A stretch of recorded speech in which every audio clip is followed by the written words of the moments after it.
Welcome to Humanity's Divine Spark from Divine Providence by Emanuel Swedenborg, Vegetarian, Part 2 of 2 on Words of Wisdom. In the 18th century, a great Swedish scientist and inventor at the height of his career began to see visions of heaven, spirits, saints, and angels.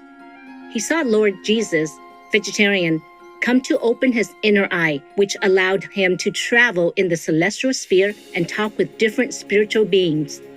This mystical experience transformed the scientist into an enlightened spiritual leader with a new understanding of Christianity.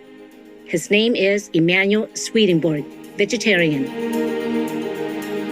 From 1744 onwards, Emanuel Swedenborg spent over a decade writing down what he saw in his spiritual voyages in more than 24 books.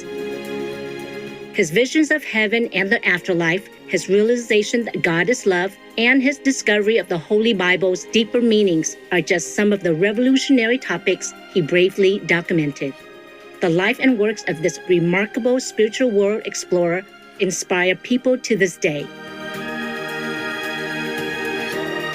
Let us continue with the selection from Divine Providence, where Emanuel Swedenborg, vegetarian, explains how humans have the divine spark in them. In all that it does, the Lord's divine providence looks to what is infinite and eternal. The angelic heaven is an image of the infinite and eternal then, because it is an image of the Lord, who is infinite and eternal.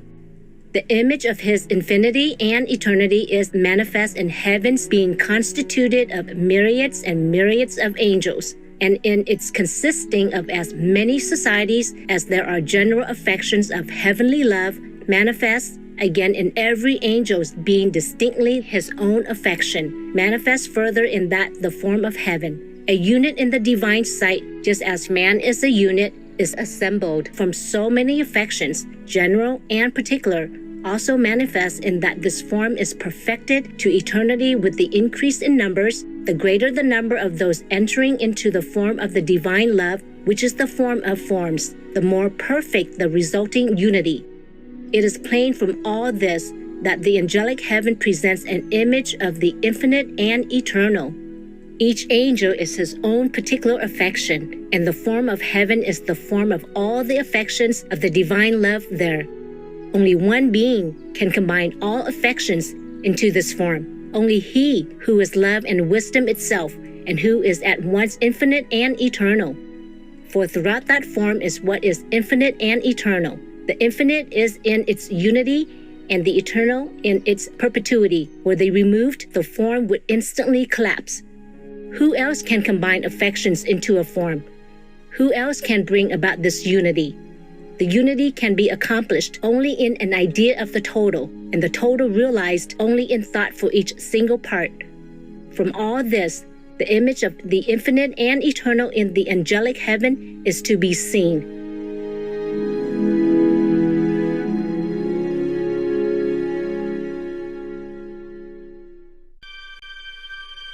The heart of divine providence is to look to what is infinite and eternal by fashioning an angelic heaven for it to be like one human being before the Lord, an image of him.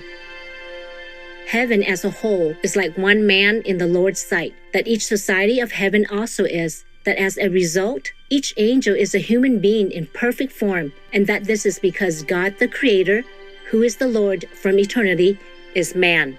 That as a result, there is a correspondence of all things of heaven with all things in the human being.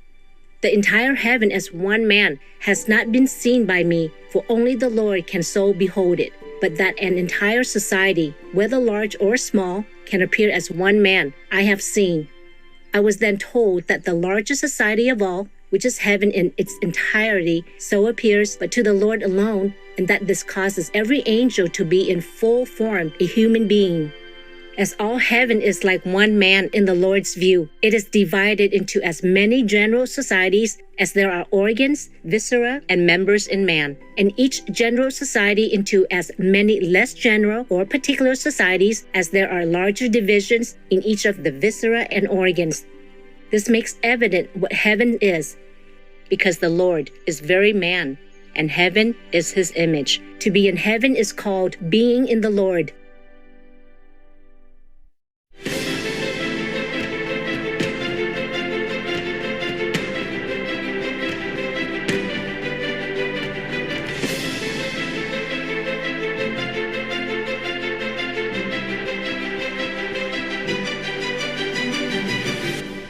Making peace?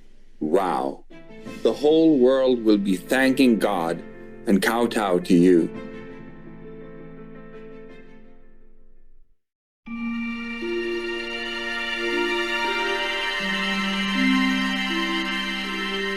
From all this, the arcanum, well called angelic, can in a measure be seen that each affection of good and at the same time of truth is human in form. For whatever proceeds from the Lord gets from his divine love, that it is an affection of good, and from his divine wisdom, that it is an affection of truth. An affection of truth proceeding from the Lord appears in angel and man as perception and consequent thought of truth. For we are aware of perception and thought, but little aware of the affection whence they are, although all come as one from the Lord. Man, then, is by creation a heaven in least form, and hence an image of the Lord. It must then be the constant striving of divine providence that a man may become a heaven in form and an image of the Lord, and as this is effected by means of an affection of the good and true, that he may become such an affection. This is therefore the unceasing effort of divine providence. But its inmost aim is that a man may be here or there in heaven or in the divine heavenly man, for so he is in the Lord. But this is accomplished with those whom the Lord can lead to heaven. As he foresees who can be led, he also provides continually that a man may become amenable, for thus everyone who suffers himself to be led to heaven is prepared for his own place there. As angels are the parts in the divine heavenly man, and none become angels who were not men in the world, the man who suffers allows himself to be led to heaven is continually prepared by the Lord for his own place there. This is done by the affection of good and truth, which corresponds with that place. To this place every angel, man, is also assigned on his departure from the world. This is the inmost of divine providence touching heaven.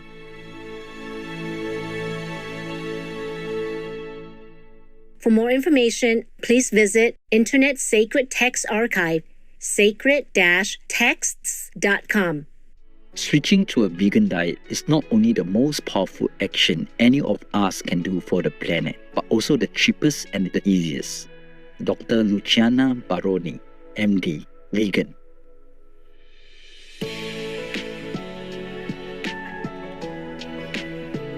Luminous viewers, it was a joy that you could be with us today.